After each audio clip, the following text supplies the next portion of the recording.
I again was 79. Not sure if you knew that. That was Donnie McHale.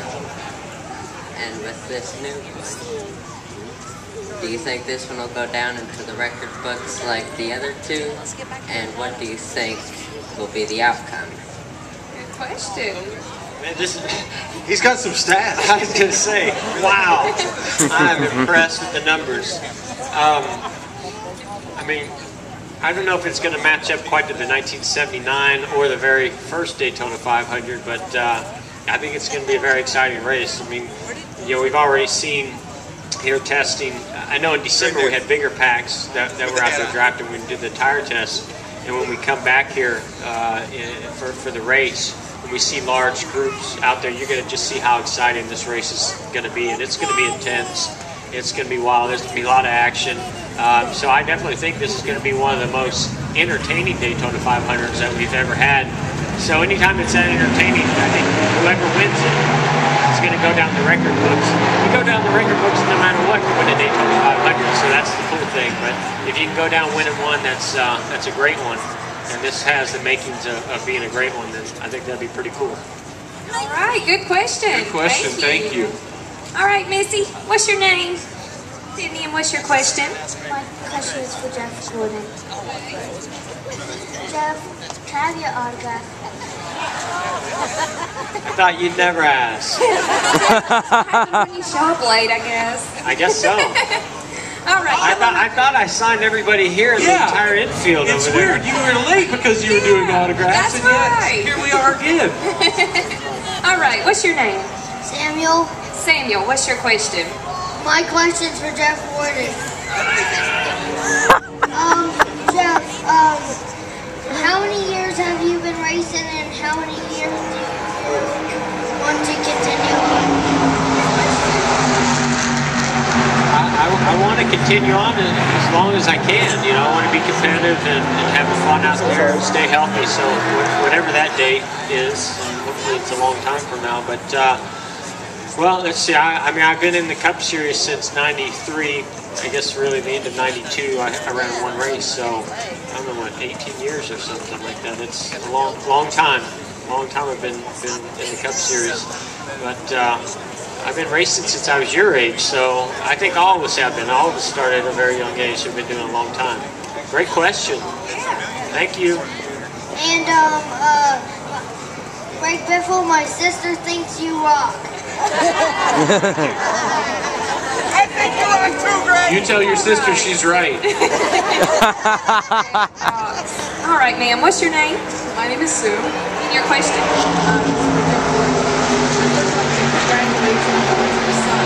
I was wondering, if your children are interested in racing as they get older, will you support them in that?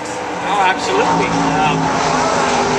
Racing's been one of the greatest things that ever happened to me in my life. You know, I was actually talking to somebody the other day about this, and to me the biggest challenge is that I think in order to make it to this level, to this stage, the type of drivers that are up here, you have to be so passionate and driven, and that comes from having to work really hard and striving to get to that level.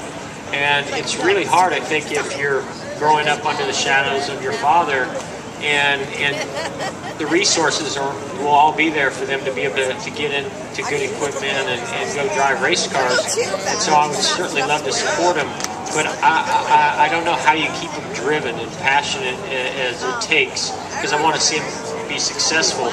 And if I just put them in all the best equipment, you know, and they go out there and drive, and even if they win, I don't know if that's going to be enough. And so there are a lot of challenges that come along with that thought process, and I hope that I get the opportunity to see either one or both, you know, drive a race car, and that they have fun with it, and they can go on and enjoy it as much as I have. But I really just want to find whatever that is in their life and support them in that.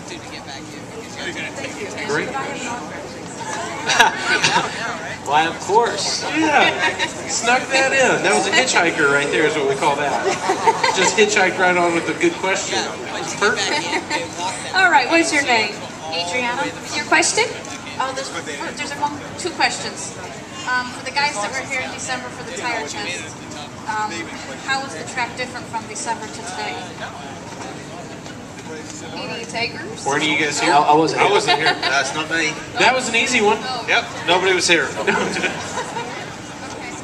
the other one's for Jeff. Okay, we'll wait on Jeff. He can hear you. What's the answer, Jeff? I'll pass it along. That's why I said I thought.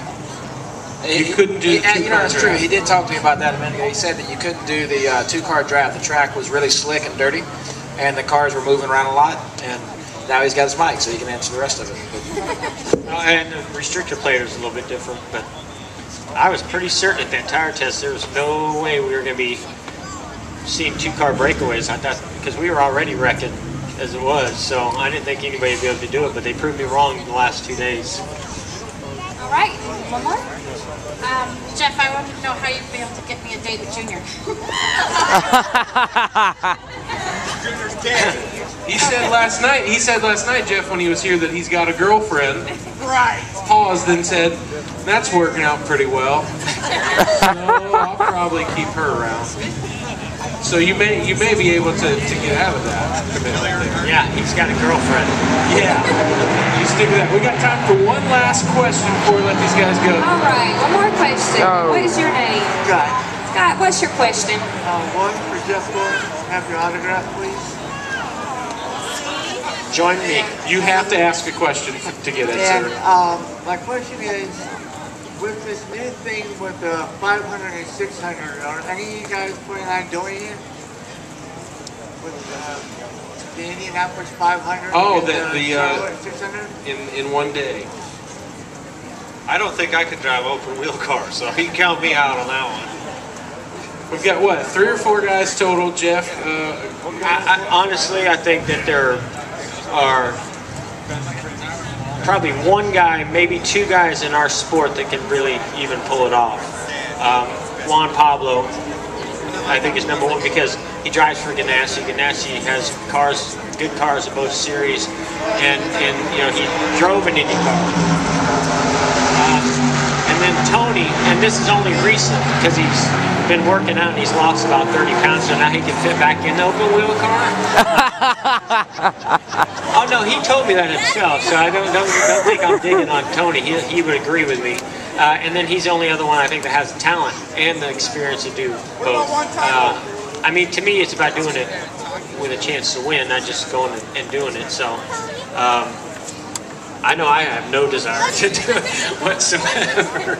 I just can't imagine what that would be like on one person mentally and physically in a single day. Like, that's the craziest 2 races. I have a hard time mentally going from day to night in the 600.